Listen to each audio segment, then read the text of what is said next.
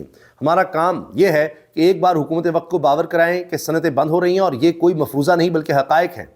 کہہ رہے جی ہم اور کیا کریں، بتا تو رہے ہیں، اس سے زیادہ کیا کر سکتے ہیں۔ کے الیکٹرک کا معاملہ ہے جی، اور فورن ڈائریکٹ انویسٹمنٹ پہلے ہی 43% کم ہو چکی ہے، باہر سے کوئی سرمایہ نہیں آ رہا، یہاں سے سرمایہ جا رہا ہے۔ اور اب کسی نے کیا پاکستان میں انویسٹ کرنا تھا، سعودی اور کویتی انویسٹرز لندن کورٹ میں چلے گئے ہیں، پاکستانی حکومت کے خلاف $2 بلین کا دعویٰ کر رہے ہیں۔ یہ حال ہو گیا ہے، اب جائیں تو جائیں کہاں؟ اب لندن میں ایک اور رسوائی۔ IMF کہہ رہا ہے کہ پاکستان کی گروتھ، معاشی گروتھ 3.2% ہوگی، 3.6 نہیں۔ تو IMF بھی ساتھ نہیں دے رہا پیش گوئیوں میں، وہ بھی کہہ رہا ہے 3.6 بھول جائیں، 3.2 پر ہوگی۔ اب پتہ نہیں یہ بھی ہوتی ہے نہیں ہوتی۔ اور یہ ایک ریکارڈ بن گیا ہے کہ مسلسل 4 سال ایوریج گروتھ ہماری 2% سے نیچے ہوگی۔ پاکستان کی تاریخ میں یہ وقت کبھی نہیں دیکھا، یہ حال ہو گیا ہے۔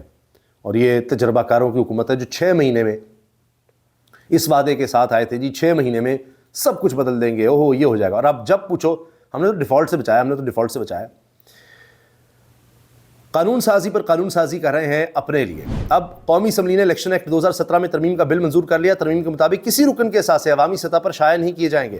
نئے الیکشن قوانین کے تحت اپیلوں اور قانونی تشریح کا دائرہ اختیار سپریم کورٹ سے لے کر وفاقی آئینی عدالت کو دے دیا گیا ہے۔ اب سب وہاں پر جائے گا۔ سپریم کورٹ صرف طلاق کے کیسز دیکھیں اب، اور اس قسم کے دوسرے کیسز۔ اب یحییٰ صاحب جتنی مرضی موج کریں، جو مرضی وہ کریں، اب تو حقیقت یہی رہ گئی ہے بس، باقی اب بچا کیا ہے۔ اس کے علاوہ جی عمران خان نے اڈیالہ جیل حکام کو، یا عمران خان کے لیے بلکہ اڈیالہ جیل حکام کو جو کتابیں جمع کروائی گئی ہیں وہ بڑی دلچسپ ہیں۔ ایک تو ہے جی شیٹرڈ لینڈز، ٹھیک ہے، اور ایک کتاب ہے India 5000 years of history on the subcontinent، 5000 سالہ انڈیا کی تاریخ۔ اب اس سے پتہ لگ جائے گا کیا کیا انڈیا میں ہوا، اور اس سے انسان جان سکتا ہے، ہسٹری سے جان سکتا ہے، آگے کی پیشگوئی کر سکتا ہے کہ موجودہ حالات کیا ہیں، آگے کیا ہو سکتا ہے، اور پورے انڈیا کی، ٹھیک ہے جی۔ اس کے علاوہ دا سن مسٹ سیٹ، برٹنز بیٹریل آف انڈیا، یہ 3 کتابیں ہیں جو عمران خان کے لیے بھجوائی گئی ہیں۔ اب کب پہنچتی ہیں، پڑھنے دی جاتی ہیں نہیں دی جاتی، یہ ایک الگ قصہ ہے، اس کا کیا ہوتا ہے۔ اب جناب مذاکرات کی بات بھی چل رہی ہے۔ حکومتی اتحادیوں کے MNAs کو اپوزیشن لیڈر محمود اچکزئی سے غیر رسمی گفتگو۔ پارلیمنٹ ہاؤس میں نون PPP کے ارکان اچکزئی کو بھنور سے نکالنے کا کہتے ہیں، اور ہم نے تو روڈ میپ دے دیا ہے، اب حکومت عمران خان سے ملاقات کروائے تاکہ باقاعدہ مذاکرات کا آغاز ہو۔ سیاستدانوں کی عزت صرف آئین و قانون اور جمہوری راستے میں ہے، یہ جی اچکزئی صاحب نے کہا ہے۔ تو ساتھ ساتھ مذاکرات کی بھی بات چل رہی ہے، دیکھتے ہیں کون کس طرف جاتا ہے۔ آخر میں ڈان نے آرٹیکل چھاپا ہے حال ہی میں، کالعدم TLP سربراہ سعد اور ان کے بھائی کی گمشدگی کا معاملہ ہے، اور یہ معمہ ہے جو ابھی تک برقرار ہے، کچھ اس پر سمجھ نہیں آ رہی۔ آصف چودھری نے یہ پوری ڈیٹیل دی ہے، اور اس میں انہوں نے کچھ سرکاری اہم لوگوں سے بھی بات کی ہے۔ اس میں وہ کہہ رہے ہیں جی تقریباً 3 ماہ گزرنے کے باوجود تحریک لبیک پاکستان کے سربراہ سعد رضوی اور ان کے بھائی انس کے ٹھکانے کے بارے میں کچھ پتہ نہیں ہے، لا علمی ہے۔ قانون نافذ کرنے والے ادارے کہہ رہے ہیں ہمیں کچھ پتہ نہیں۔ ڈان اخبار میں شائع خبر کے مطابق یہ معاملہ چند روز قبل اس وقت دوبارہ سامنے آیا جب کالعدم مذہبی تنظیم سے منسوب ایک مبینہ بیان سوشل میڈیا پر گردش کرنے لگا، جس میں دعویٰ کیا گیا کہ دونوں بھائی ریاستی اداروں کی تحویل میں ہیں۔ تاہم قانون نافذ کرنے والے سینئر حکام اپنے پہلے موقف پر قائم ہیں، اور ان کا کہنا ہے کہ دونوں بھائی آزاد جموں کشمیر میں کہیں چھپے ہوئے ہیں۔ ان کے مطابق رضوی برادران اس دن فرار ہوئے جب پنجاب پولیس نے مرید کے میں GT روڈ پر قائم TLP کے احتجاجی کیمپ کو ختم کرنے کے لیے الصبح آپریشن کیا۔ ایک سینئر افسر نے ڈان سے بات کرتے کہا کہ وہ یقین سے کہہ سکتے ہیں کہ سعد اور انس کسی بھی سیکورٹی ادارے کی تحویل میں نہیں اور تاحال آزاد کشمیر میں موجود ہیں۔ ان کے بقول غالب امکان ہے کہ وہ کالعدم تنظیم کے کسی وفادار کارکن کے پاس پہاڑی علاقوں میں پناہ لیے ہوئے ہیں۔ انہوں نے مبینہ TLP بیان کو جھوٹا، مضحکہ خیز اور خود ساختہ قرار دیا۔ ذرائع کے مطابق بیان وائرل ہونے کے بعد ایک سینئر پنجاب افسر کو وفاقی حکام سے رابطہ کر کے اس دعوے کی تصدیق کی ذمہ داری دی گئی۔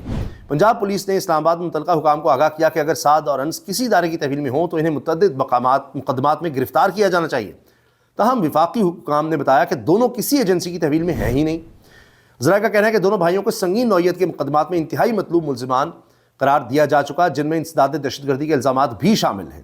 حکام کے مطابق سعد اور انس کے خلاف شیخو پورہ میں 44 جبکہ لاہور میں 11 مقدمات درج ہیں، جن میں انہیں نامزد کیا گیا ہے، اور الزامات نہایت سنگین نوعیت کے ہیں۔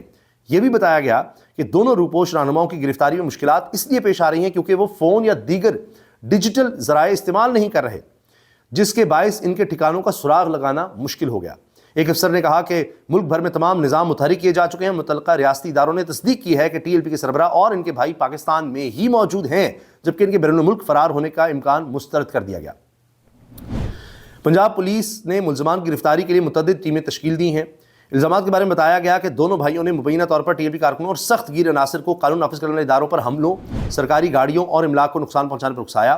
لاہور اور شیخوپورہ میں ٹی ایل پی کارکنوں کے بار بار حملوں کے دوران ایک ایس ایچ او جاں بحق جبکہ درجنوں اہلکار زخمی ہوئے۔ حکام کے مطابق سعد رضوی اور انس رضوی نے اکتوبر میں لاہور سے اسلام آباد کی جانب غزہ مارچ کی قیادت بھی کی۔ ایف آئی اے نے بھی کارروائی کرتے ہوئے سعد رضوی سے منسوب تقریباً 95 بینک اکاؤنٹس کا سراغ لگایا اور منی لانڈرنگ کے الزامات کے تحت تحقیقات شروع کر دی ہیں۔ ڈان نے کالعدم ٹی ایل پی کے ترجمان یا نمائندے سے رابطے کر کے اس دعوے کی تصدیق کی کوشش کی کہ سعد اور انس ریاستی اداروں کی تحویل میں ہیں، تاہم فون اور واٹس ایپ پیغامات کا کوئی جواب موصول نہیں ہوا۔ اب یہ معاملہ بھی حکومت کے لیے امتحان تو ہے کہ آخر یہ دونوں بھائی کہاں ہیں۔ یہ اتنا بڑا معمہ 3 مہینے سے حل ہی نہیں ہو رہا۔ اللہ حافظ۔